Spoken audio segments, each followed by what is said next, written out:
not if, he strips Prince Harry and Meghan Markle of their royal titles, but they're not going to be the only one. Know nothing about, and I would argue that it's very bad timing, as pressure grows on the UK Parliament, King Charles, and Prince William. The palace quarters are trembling tonight, not from royal footsteps, but from whispers that have exploded into roars. You could almost feel the air vibrating with tension as word spread of Meghan Markle's latest storm, a fury so sharp it could slice through Buckingham's marble walls. According to insiders close to the Sussex circle, Meghan has vowed something: chilling revenge. Not petty revenge, but a terrible promise of war if Archie and Lilibet lose their royal titles. Imagine that two children, barely old enough to choose their own cereal, now standing at the center of a crisis stretching from London to Los Angeles. It all began quietly, almost like a passing breeze.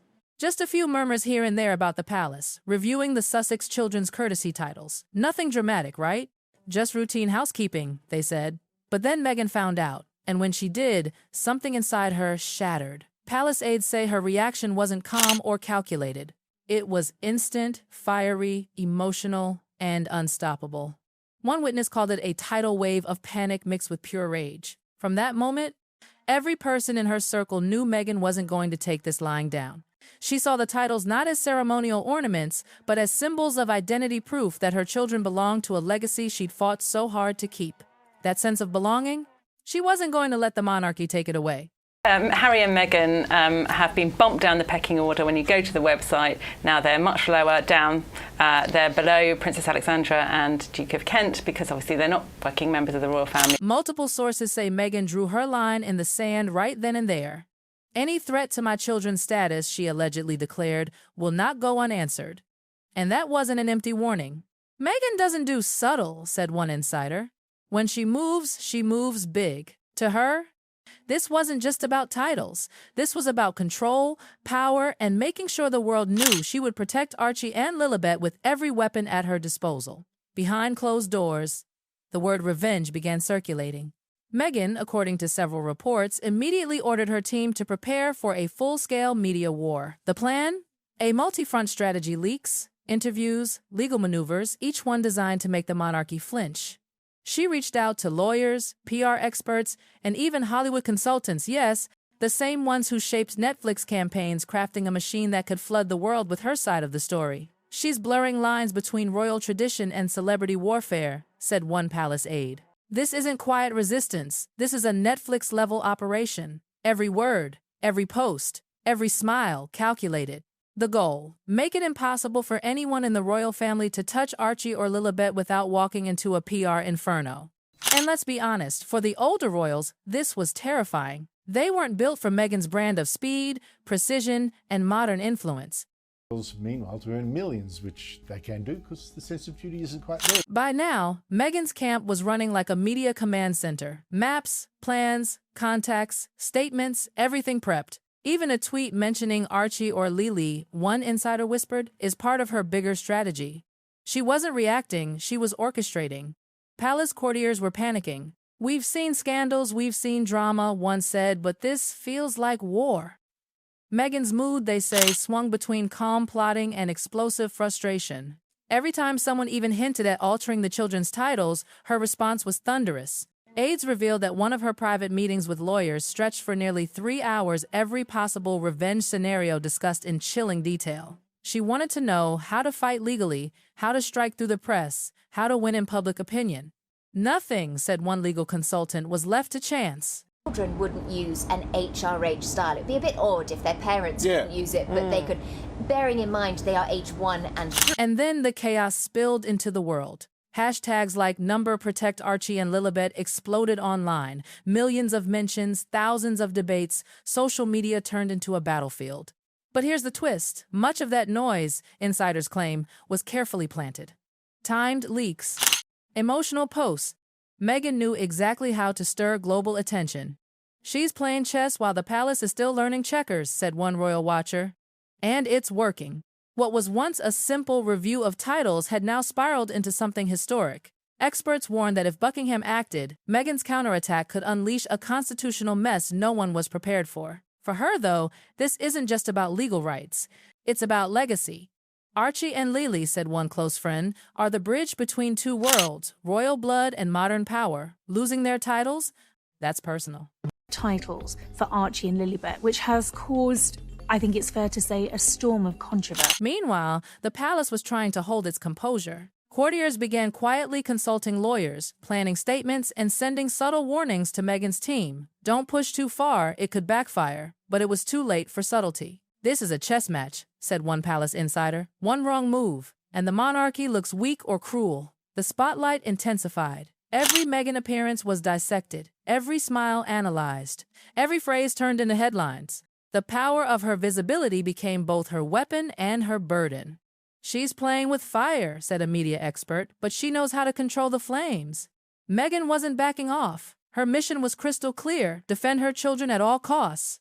Legal firepower, media storms, social pressure, everything was in motion. This is all out, said one aide. Every move is rehearsed, every word deliberate. Nothing, and I mean nothing, was accidental. Soon, even the palace walls started to crack. Late-night meetings, confidential memos, silent panic. She's rewritten the rules of royal engagement, confessed one official. No one's ever dealt with anything like this. Meghan had transformed a centuries-old system into a modern battlefield of optics and headlines. Archie and Lilibet's titles, once symbolic, had become weapons in a public tug of war.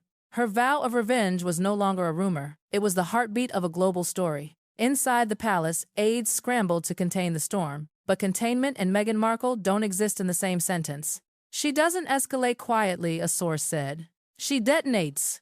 Back in Montecito, Meghan and Harry were reportedly consumed with frustration over the palace's silence. They wanted action, emotion, visibility. Insiders describe long, tense calls with advisors, mapping out a maximum leverage campaign: every post, every statement, every photo carefully curated to make Archie and Lilibet look like victims of royal injustice. This isn't just about a crown or title, one source said. It's about public sympathy shaping perception. And oh, the media delivered. Within hours, front pages screamed, "Sussex storm, palace panic."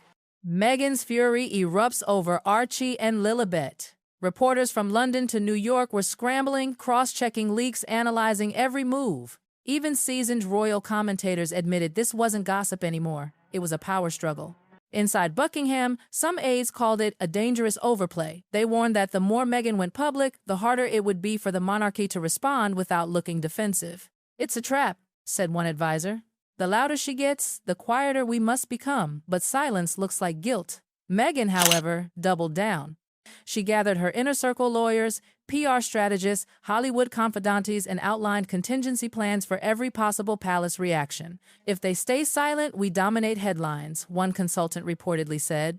If they fight back, we frame it as an attack. And Meghan agreed, always 3 steps ahead. Legal experts, meanwhile, whispered that her strategies might not hold up in court. Titles, after all, exist solely by royal discretion.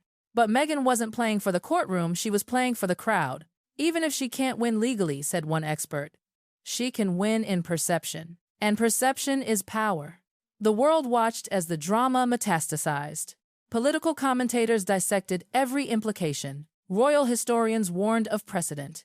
Celebrities chimed in, choosing sides. Suddenly, a minor title review had become a global conversation about power, class, and celebrity warfare. The palace, for its part, continued its quiet diplomacy, internal meetings, damage control, and painfully measured PR statements. Every word must be perfect, one aide muttered. Every pause strategic. But Meghan? She was relentless. Every leak was timed, every narrative sharpened.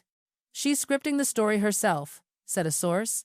And the palace is stuck reacting. Even Prince Harry, insiders say, looked worn, emotionally torn between loyalty to Meghan and the family he left behind. Nights spent reading articles, endless calls with advisors, balancing between love and duty. He's exhausted, said a friend. He wants peace, but peace isn't part of the strategy anymore. As headlines multiplied, the story turned international. London tabloids portrayed her as furious and unstoppable, while Hollywood celebrated her as a fierce, protective mother defying archaic systems. Public polls even began tracking sympathy between the Sussexes and the crown. For the first time, royal watchers noted this wasn't just royal gossip, it was data, influence, and global branding. Still, behind the glamour and chaos, the palace stayed composed. Lawyers double-checked documents, senior courtiers drafted if-then statements for every outcome. "We must stay constitutional," said one. "Even if she plays emotional, we stay institutional." The balance was razor thin.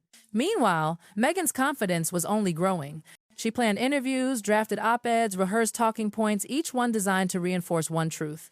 Archie and Lilibet's titles are not negotiable. Every advisor around her knew this was personal, emotional, and unstoppable. "She's on offense and defense at the same time," one insider laughed nervously. "And she's winning both." Soon, the saga spiraled into global obsession. Commentators debated morality, strategy, feminism, and legacy, all under Meghan's name. Hashtags trended daily. Analysts predicted a media Cold War between the Sussexes and the palace. And through it all, the two children at the center, innocent Archie and Lilibet, became symbols of something far bigger than themselves. For Meghan, this was her line in history. Every move, every interview, every leak screamed the same defiant message: "Touch my children's titles and I will burn the game down." The world has never seen anything quite like it. The ancient monarchy on one side, slow, cautious, bound by centuries of silence, and Meghan Markle on the other, a media force of nature, commanding global attention with every flick of her hand. The tension between old power and new influence has never been sharper. Every headline, every tweet, every whisper feeds the storm. And as it stands now, Meghan's vow of revenge isn't just a rumor. It's a strategy, alive and roaring across continents. The palace might hope for calm, but Meghan, she's made herself the storm.